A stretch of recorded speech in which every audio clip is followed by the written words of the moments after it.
How's it going, everyone? Today we have Bayne Pettinger on with us. Bayne, a local Victoria, British Columbia, Canada player and local um, person, I guess.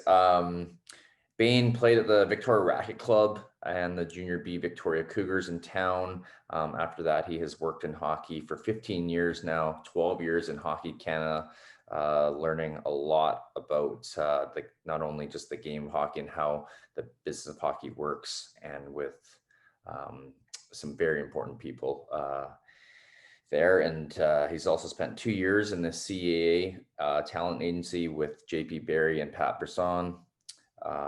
Every year, also in Hockey Canada, he's worked with the World Juniors and World Championships. Also was part of the 2016 World Cup of Hockey in Toronto there. And obviously being around and interacting with all these NHL and world hockey superstars. Thank you for joining us. Yeah, thanks for having me, Wanger. Bayner, is there anything else that you'd like to add that some of the players? No, I think you did a pretty good job on the intro there. It's an honor to be on here. I've watched the videos online from Toronto, where I usually live. I'm back in Victoria now with the holidays, but no, I appreciate you having me on and looking forward to talking all things hockey today. Great. So Bayner, would you like to share some things that you notice, whether being a former player in the minor hockey, juniors, all the way up to your working in management with Hockey Canada now, an agent? What some things you would like to share with the players, parents, and coaches?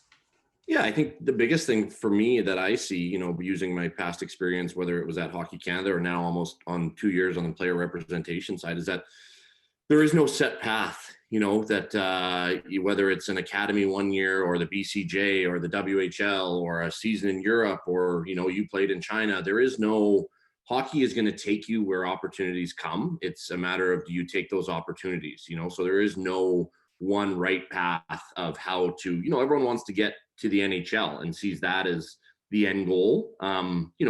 Unfortunately, there's only 750 of those jobs available, and they're not all up for renewal every year. There's long-term contracts and players that are in there, but I don't see success as in the game as either NHL or bust. I think if you can go and get a degree from, Quinnipiac or RPI or Harvard or BU, and you have a business degree and you retire at age 30, then that's fantastic. You got what you needed out of the game. It doesn't have to be this NHL or bust dream. You can travel throughout Europe. You can, meet a partner somewhere globally. You can have kids raised in, you name it, around the world. Hockey's such a global game that I like to just step back when I first meet with clients, that it's not always NHL or bust, and that you have to be flexible in whatever opportunity comes your way or route that you choose, that there is no one direct path, and to really enjoy it along the way. Everyone is always rush.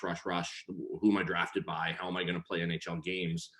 Let's just be a bit more present and enjoy your junior season, and whether it's in Chicago in the USHL or your 4 years at university, just to really not always be chasing that end goal, and to really try and be present and enjoy the ride, because it's a fantastic game that you and I both get to work in, but for the young players and families and other advisors and all that, just to really enjoy it. It's a fantastic game, and it is. I know it's a mostly Canadian following here on your subscribers, and I truly do believe it's probably to my Hockey Canada days, but that it is Canada's game, and very proud to have represented the country internationally.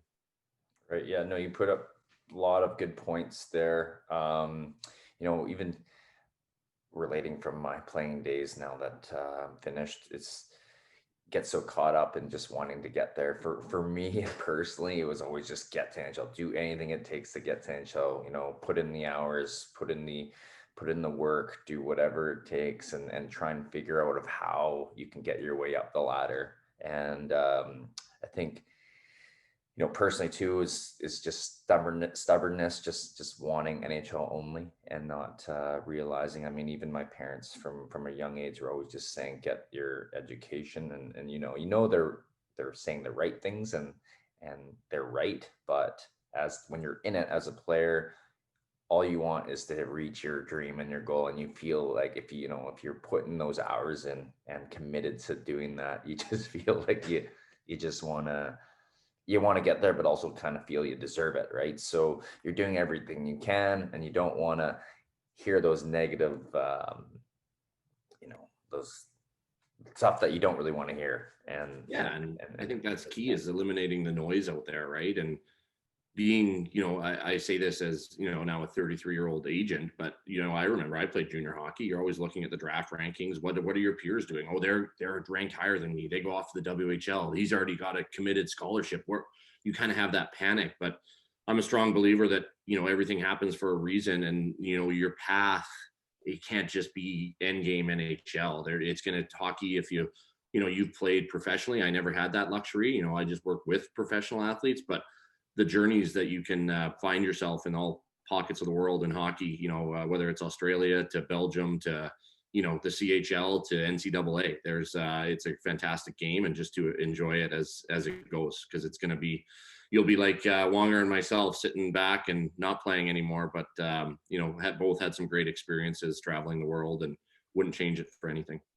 exactly. Yeah, it's easy to say when it's almost over or over. It's really simple to be like, well, just enjoy it. Like, when you're a kid, it's as much as you're having fun and you're busying yourself with what you like to do, you don't want it's hard to realize that when that when it's like a player, when it's over, it's like, oh man, holy smoke, that was it, like it's like it went by fast. But Yeah, when and you're by in no it, means am I saying, hey, don't put in the extra work or the work ethic to separate yourself from your peers, because that is very important. And if your dream is to get there, then by all means.